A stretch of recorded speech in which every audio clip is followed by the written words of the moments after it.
بسم الله الرحمن الرحيم صاد والقرآن ذي الذكر بل الذين كفروا في عزة وشقاق كما أهلكنا من قبلهم من قرن فنادوا ولا تحين مناص وعجبوا أن جاءهم منذر منهم وقال الكافرون هذا ساحر كذاب نجعل الآلهة إلها واحدا إن هذا لشيء عجاب وانطلق الملأ منهم أن امشوا واصبروا على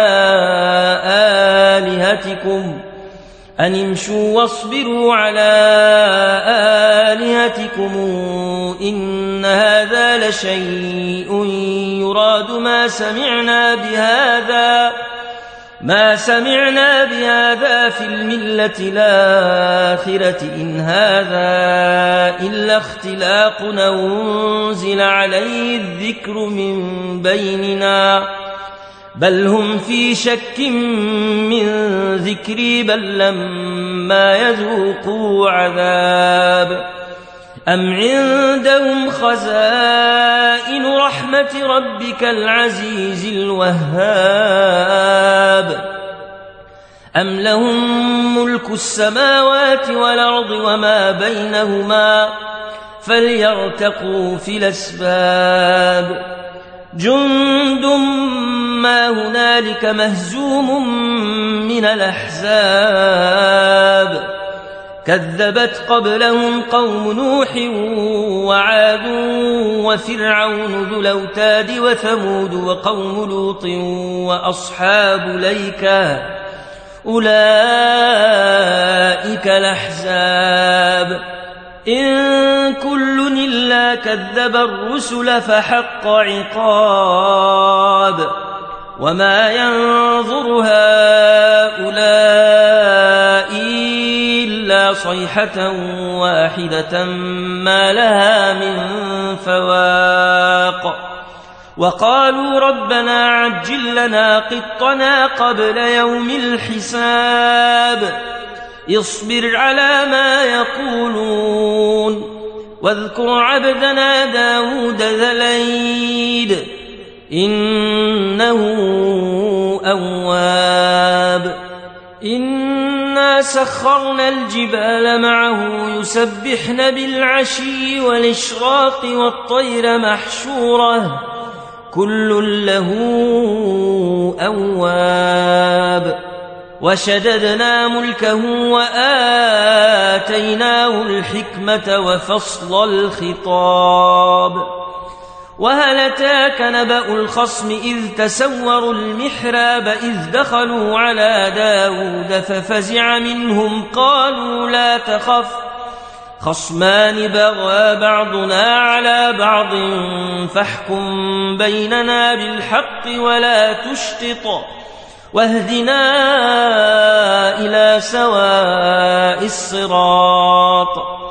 إن هذا أخي له 99 نعجة ولي نعجة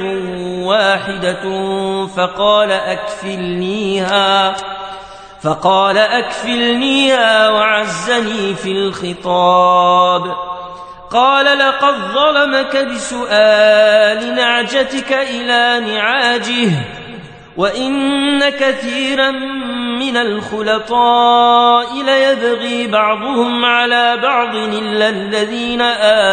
آمنوا وعملوا الصالحات وقليل ما هم وظن داود أنما فتناه فاستغفر ربه وخر راكعا وأناب فغفرنا له ذلك وإن له عندنا لزلفى وحسن مآب يا داود إنا جعلناك خليفة في الأرض فاحكم بين الناس بالحق ولا تتبع الهوى ولا تتبع الهوى فيضلك عن سبيل الله إن الذين يضلون عن سبيل الله لهم عذاب شديد بما نسوا يوم الحساب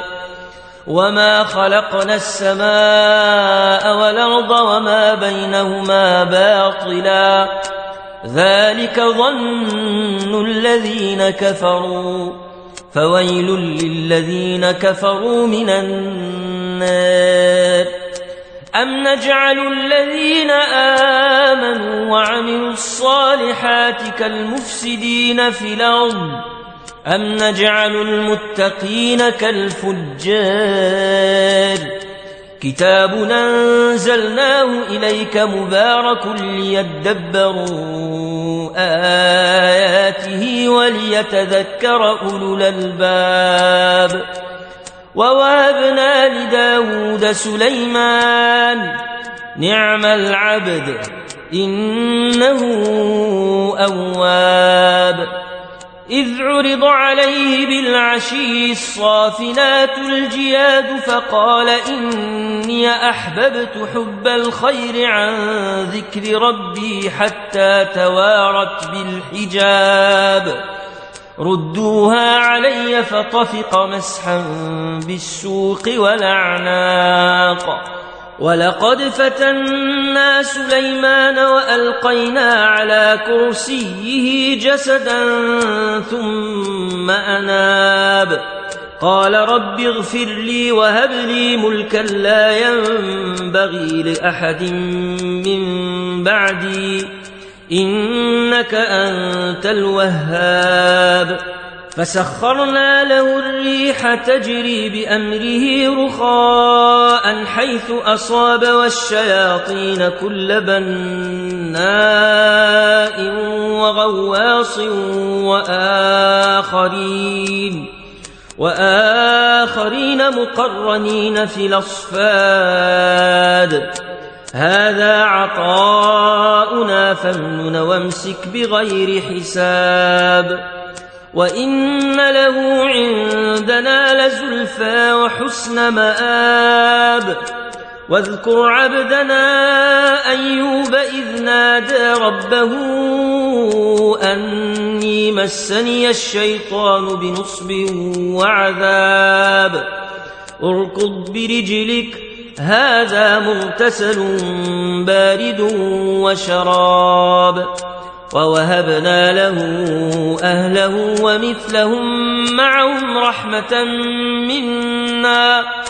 رحمة منا وذكرى لأولي الألباب وخذ بيدك ضغثا فاضرب به ولا تحنث إنا وجدناه صابرا نعم العبد إنه أواب واذكر عبادنا إبراهيم وإسحاق ويعقوب أولي الأيدي والأبصار إنا أخلصناهم بخالصة ذكر الدار وإنهم عندنا لمن المصطفين الأخيار واذكر إسماعيل واليسع وذا الكفل وكل من الأخيار هذا ذكر وإن للمتقين لحسن مآب جنات عدن مفتحة لهم الأبواب متكئين فيها يدعون فيها بفاكهة كثيرة وشراب وعندهم قاصرات الطرف أتراب هذا ما توعدون ليوم الحساب إن هذا لرزقنا ما له من نفاد هذا وإن للطاغين لشر مآب جهنم يصلونها فبئس المهاد هذا فليذوقوه حميم وغساق وآخر من شكله أزواج هذا فوج مقتحم معكم لا مرحبا بهم إنهم صالوا النار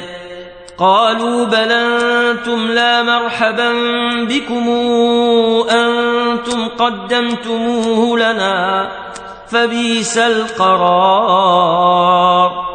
قالوا ربنا من قدم لنا هذا فزده عذابا ضعفا في النار وقالوا ما لنا لا نرى رجالا كنا نعدهم من الأشرار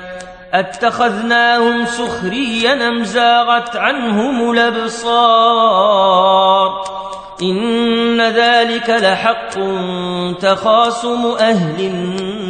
النار قل إنما أنا منذر وما من إله إلا الله الواحد القهار رب السماوات والأرض وما بينهما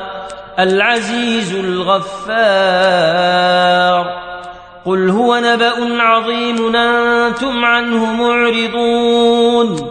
ما كان لي من علم بالملأ الأعلى إذ يختصمون إن يوحى إلي إلا أنما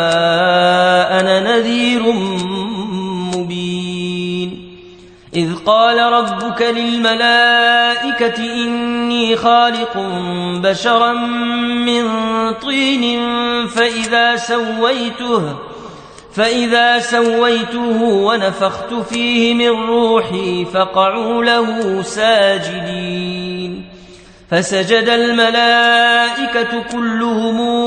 أجمعون إلا إبليس استكبر وكان من الكافرين قال يا إبليس ما منعك أن تسجد لما خلقت بيدي أستكبرت أم كنت من العالين قال أنا خير منه خلقتني من نار وخلقته من طين قال فاخرج منها فإنك رجيم وإن عليك لعنتي إلى يوم الدين قال رب فأنظرني إلى يوم يبعثون قال فإنك من المنظرين إلى يوم الوقت المعلوم قال فبعزتك لأغوينهم أجمعين إلا عبادك منهم المخلصين قال فالحق والحق أقول لأملأن جهنم منك وممن تبعك منهم أجمعين قل ما أسألكم عليه من أجر وما أنا من المتكلفين إن هو إلا ذكر للعالمين ولتعلمن نبأه بعد حين